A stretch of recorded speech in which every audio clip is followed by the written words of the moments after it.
Esta es tu historia, esta es mi historia. Pero principalmente, esta es la historia más grande que se haya contado. Esta es la historia de Dios.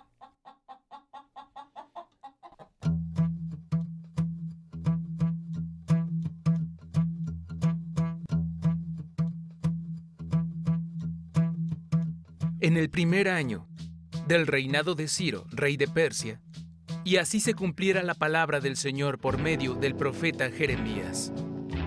El Señor dispuso el corazón del rey Ciro, rey de Persia, para que éste promulgara un decreto. Para que éste promulgara un decreto en todo su reino, y así se cumpliera la palabra del Señor por medio del profeta Jeremías, tanto oralmente como por escrito. El rey decretó lo siguiente: por lo tanto, cualquiera que pertenezca a Judá, vaya a Jerusalén a construir el templo del Señor, Dios de Israel, el Dios que habita en Jerusalén, y que Dios lo acompañe. También ordeno que los habitantes de cada lugar donde haya judíos sobrevivientes los ayuden dándoles plata y oro, bienes y ganado, y ofrendas voluntarias para el templo de Dios en Jerusalén.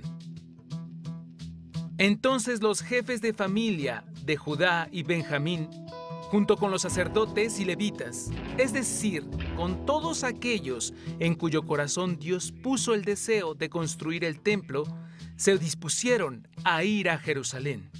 Todos sus vecinos los ayudaron con plata y oro, bienes y ganado, objetos valiosos y todo tipo de ofrendas voluntarias. Más aún, el rey Ciro hizo sacar todos los utensilios que en algún momento Nabucodonosor se había llevado del templo del Señor en Jerusalén y había depositado en el templo de su Dios.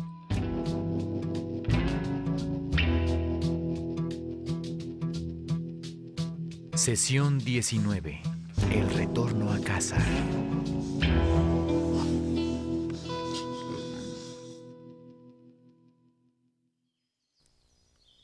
A veces la vida es como la comida de los cerdos. El hijo pródigo te puede contar algo sobre eso. Él la olió, la sintió, la sirvió. Tal vez hasta la haya comido. En una de las historias más conocidas de Jesús, él describió la experiencia única de un hijo obstinado en un chiquero. El muchacho, nacido privilegiado, demandó su herencia antes de la muerte de su padre. Tomó el dinero y se fue a un equivalente de Las Vegas del siglo I a darse la buena vida. Al poco tiempo estaba tuteándose con el gerente del casino. Días más tarde, se encontraba en quiebra, buscando trabajo. Encontró uno, alimentando cerdos. El salario debe haber apestado tanto como los mismos cerdos, ya que al muchacho pronto se le estaba haciendo agua a la boca al observar el comedero. Consideró la posibilidad de ocupar un lugar junto a los cerdos y empezar a comer. Y ahí fue cuando entró en razón y volvió en sí respecto a su vida. Se necesitó algo de algarroba para atraer su atención. El hijo pródigo y los cerdos, los judíos y los cimientos del templo abandonados. ¿Qué tienen estas historias en común? Ambas se enfocan en la respuesta a esta pregunta. ¿Qué pasa cuando algo grande para Dios es algo pequeño para nosotros? Dicho de otra manera, ¿qué hace Dios cuando nos descarriamos? He aquí la historia. Los hijos de Israel han pasado los últimos 70 inviernos exiliados en Babilonia. Arrasaron con su ciudad y su querido templo fue derribado. Salvo por el valor de Daniel y sus 3 amigos, la era hubiera sido vergonzosa. Pero después de 7 décadas de nubes, un rayo de sol atraviesa las nubes y sorprende a las personas. Escucha cómo empieza la historia del capítulo 19. En el primer año del reinado de Ciro, rey de Persia, el Señor dispuso el corazón del rey para que éste promulgara un decreto en todo su reino, y así se cumpliera la palabra del Señor por medio del profeta Jeremías, tanto oralmente como por escrito. El rey decretó lo siguiente: Esto es lo que ordena Ciro, rey de Persia. El Señor, Dios del cielo, que me ha dado todos los reinos de la tierra, me ha encargado que le construya un templo en la ciudad de Jerusalén, que está en Judá. Por tanto, cualquiera que pertenezca a Judá, vaya a Jerusalén a construir el templo del Señor, Dios de Israel, el Dios que habita en Jerusalén, y que Dios lo acompañe. También ordeno que los habitantes de cada lugar donde haya judíos sobrevivientes los ayuden dándoles plata y oro, bienes y ganado, y ofrendas voluntarias para el templo de Dios en Jerusalén. Esdras 1:1-4. Dios mueve los hilos desde la historia primaria y hace que el corazón del rey Ciro esté a favor de los judíos, y que los judíos regresen a Jerusalén. Persuadió al rey a fin de que les diera permiso a los exiliados y los recursos para reconstruir el templo. ¿Por qué? ¿Por qué Dios propiciaría algo así? Él sabe que no necesita una casa.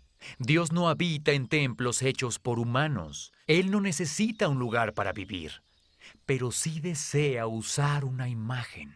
Y el templo del antiguo Israel sirvió como imagen y prueba del gran deseo de Dios, habitar en medio de su pueblo querido. Piénsalo. ¿Dónde se localizaba el templo? En medio del pueblo. Estaba plantado justo en el centro de la ciudad más poblada de los judíos. ¿Dónde quiere habitar Dios? Exacto, no en una montaña distante ni en una isla aislada. Dios se muda al vecindario y se establece. El templo hablaba mucho sobre la pasión de Dios por estar ahí, próximo. El templo también ilustraba nuestro problema con el pecado. ¿Cualquiera podía entrar al lugar santísimo? No. Solo el sumo sacerdote y únicamente después de un sacrificio de sangre. El acceso al lugar santísimo se daba solo después de que se había derramado sangre por los pecados de las personas. Cada vez que el sacerdote sacrificaba al cordero, los judíos recordaban esta verdad. El templo era una ayuda para la enseñanza divina, un recordatorio diario de la pasión de Dios por mantenerse próximo, de nuestro problema con el pecado y de la solución de Dios, el acceso a través del derramamiento de sangre.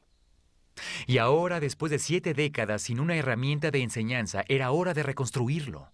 Al principio, lo importante para Dios era lo importante para ellos.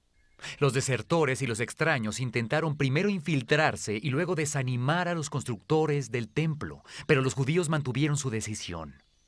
Se concentraron en lo más importante para Dios. Hicieron que la prioridad de Dios fuera la suya.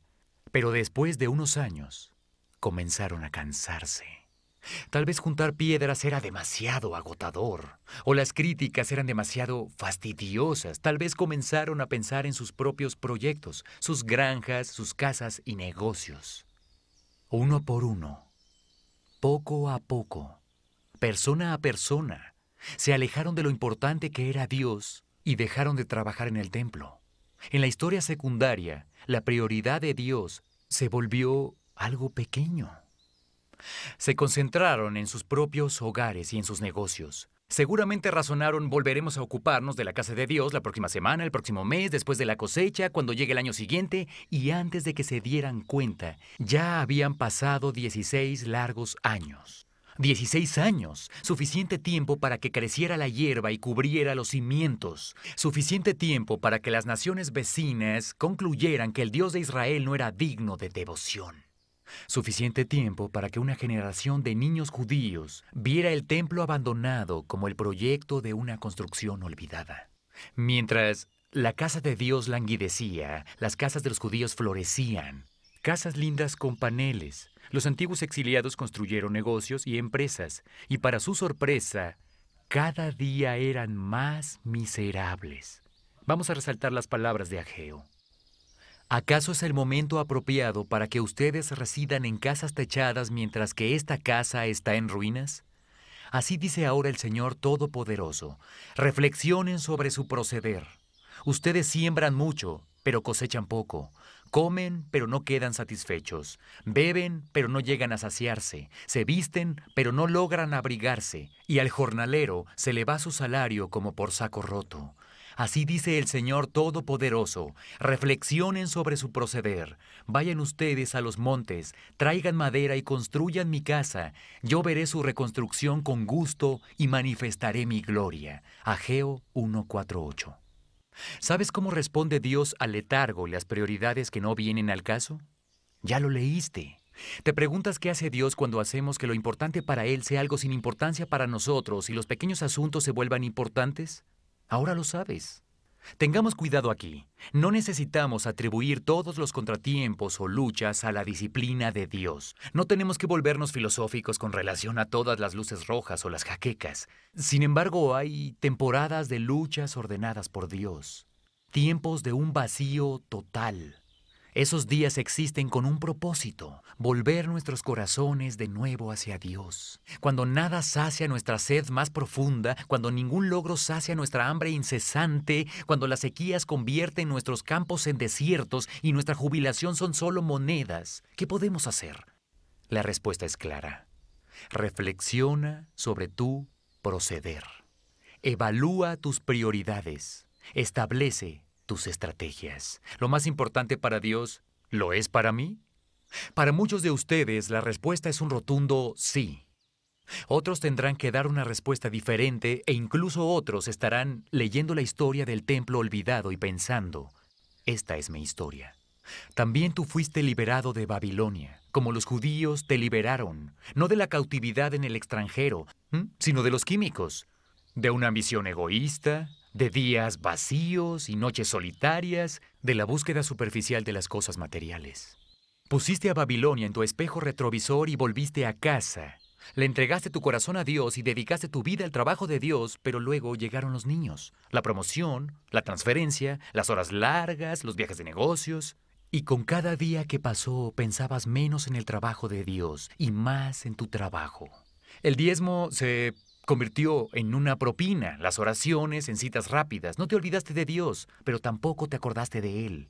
Puede ser que tú te puedas relacionar con las personas de los días de Ageo. La vida no está funcionando como esperabas. Ahora Dios te llamó para tener un encuentro cara a cara. Es hora de reconsiderar tus caminos. Es hora de lavarse el fango del chiquero y hacer las cosas. Vayan ustedes a los montes, traigan madera y reconstruyan mi casa. Sorpresivamente los judíos lo hicieron. El Señor despertó al liderazgo y el pueblo se puso a trabajar en la casa de Dios. Y la terminaron. Y Dios estuvo viviendo de nuevo y habitando entre las personas. C.S. Lewis dijo, pon primero las primeras cosas y las segundas cosas caerán en su lugar. Pon en primer lugar las segundas cosas y se perderán tanto las unas como las otras.